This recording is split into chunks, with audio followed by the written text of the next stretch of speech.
Stranger Things Season 3 is now upon us and continues the story that has been going on since the first season of Stranger Things. Mike and Eleven are now together. It takes place during the summer. The kids are starting to grow up. They're starting to kind of grow apart-ish in a way. Joyce and Hopper, there's maybe something going on there. Hopper's still doing his whole chief of police business, but now, he's taking care of Eleven and everything like that. Everyone has their own crazy stories going on. Now, some really crazy, weird stuff is happening in the town. Things are going crazy and whatnot, and like the poster says, one summer can change everything. That is very true within the season.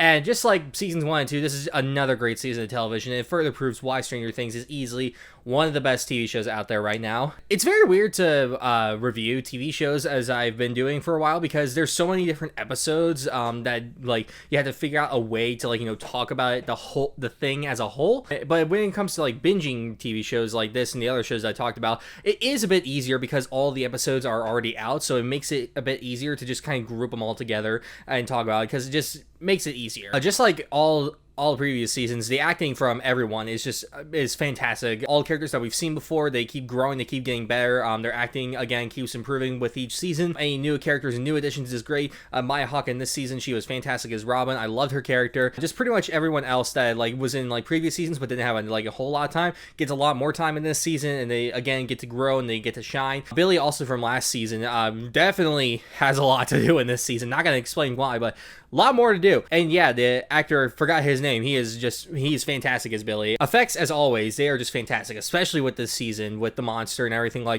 It's fantastic what they're able to do with special effects on a TV budget. Just like the way that it looks, the way that it moves, the way just everything about it's just like, that's creepy. Back away.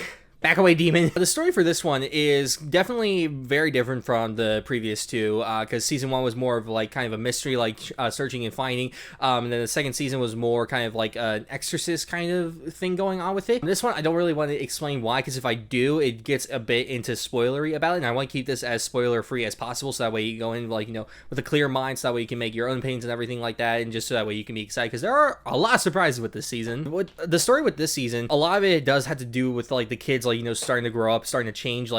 Several of the kids, they have girlfriends now, they have relationships, they are moving past from being in the basement just playing D&D, and some people are able to accept that and grow past it, and some it's a bit more difficult for them to be able to accept growing up, especially a lot when everything has happened with them. They kind of wanted to still be kids and not have to grow up, but as the season proves, you kind of do need to grow up a bit. Also, with the story of this season, it takes a much different approach than the other ones, whereas in the other seasons, while there were the typical characters that are grouped together and had their own kind of separate stories, but they all blend together really well, or all come together super nice.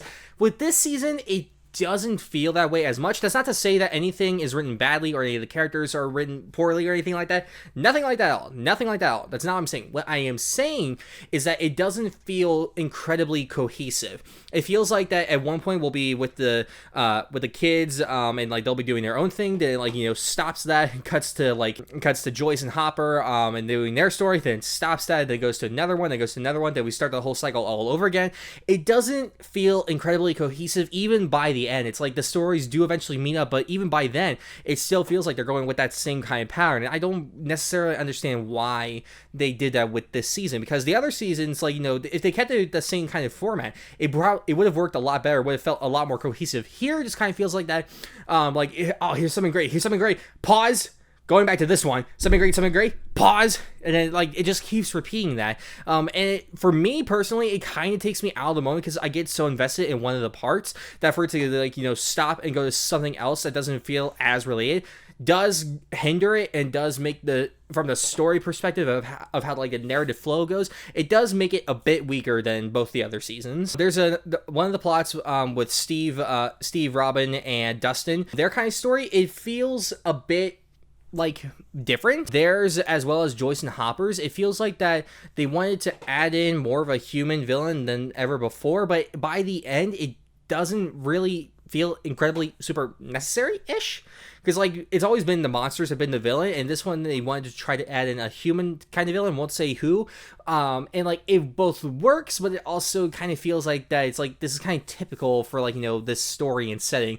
I feel like that it could have been a bit stronger, especially by the end, because it just turns into typical motivations and reasonings as to why they're doing what they're doing, and it's just it could have been stronger, it could have been better. Not to say that it's necessarily bad, because it does a lot of cool stuff for the characters. Overall, as the whole villain, that side of it didn't work better. Now with the monster, like, you know, that whole side, that was way better and way more interesting. I was way more invested in that. But then, like, you know, the human villains, felt typical. It felt like that they wanted to give, like, you know, these characters something to do, so they kind of came out with that, but they didn't come up with a good enough reason for it.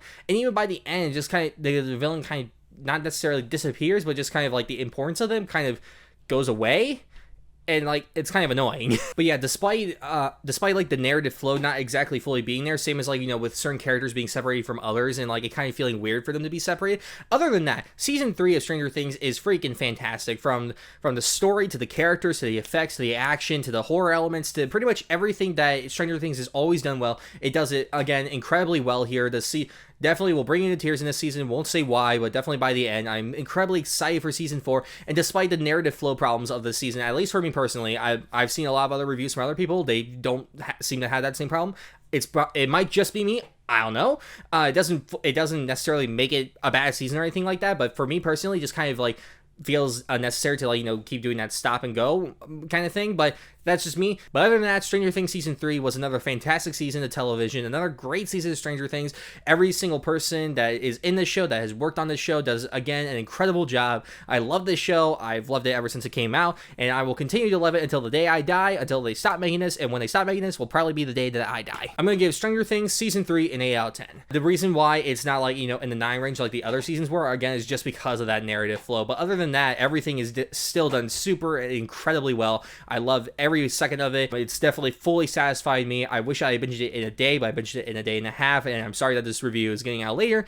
It's just how it happens. Alright, so have you seen Stranger Things season 3? If you have, leave a like and let me know down below what you thought of the season and what you thought of, like, other things.